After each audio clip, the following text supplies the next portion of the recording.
Hello বন্ধুরা, আসসালামু আলাইকুম। সবাই কেমন আছেন? আশা করি সবাই ভালো আছে। আজকের নতুন ভিডিওতে আপনাদেরকে স্বাগতম। চলেন ভিডিও শুরু করি। আজকের ভিডিওতে দেখবেন একটি এইচপি ল্যাপটপ। ঢাকার বাহির থেকে এই ল্যাপটপটি আনা হয়েছে। ল্যাপটপটি আনতে আমার খরচ হয়েছে মোট 7,000 টাকা। অনেকদিন আগের এই ল্যাপটপগুলো অনেক পুরনো হলেও অনেক ভালো আর কি। ল্যাপটপটি সুন্দর করে খুললাম। খোলার পরে ল্যাপটপের চার্জারটি কারেন্টে লাগাইলাম। লাগানোর পরে ল্যাপটপটি অন করলাম, অন তো হয় না। পাওয়ার আসে কিন্তু চালু হয় না। তার জন্য কি করব, নিয়ে গেলাম ডাক্তারের কাছে। সরি ডাক্তারের কাছে না, মেকানিকের কাছে। ডাক্তার না, মেকানিকে 1.5-2 ঘন্টা দেখলো। দেখার পরে কয় হার্ড ডিস্কের সমস্যা। আমি বললাম এখন কি করণীয়?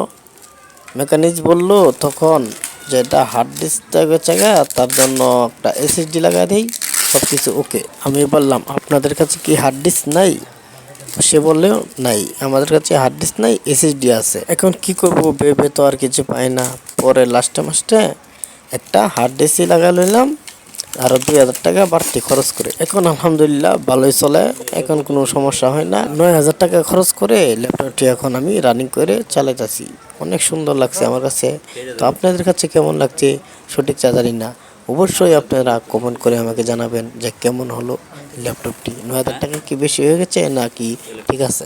এইচপি মাল মোটামুটি খারাপ না, ভালোই। এটাতে টুকটাক ডিজিটাল মার্কেটিং এসব আর কি, নেটের কাজটা সবই কম বেশ করন যা, এমনি কোনো সমস্যা হয় না।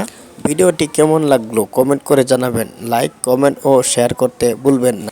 ল্যাপটপের রানিং ভিডিও দেখতে চাইলে অবশ্যই চ্যানেলটিকে সাবস্ক্রাইব করে পাশে থাকবেন। ধন্যবাদ সবাইকে।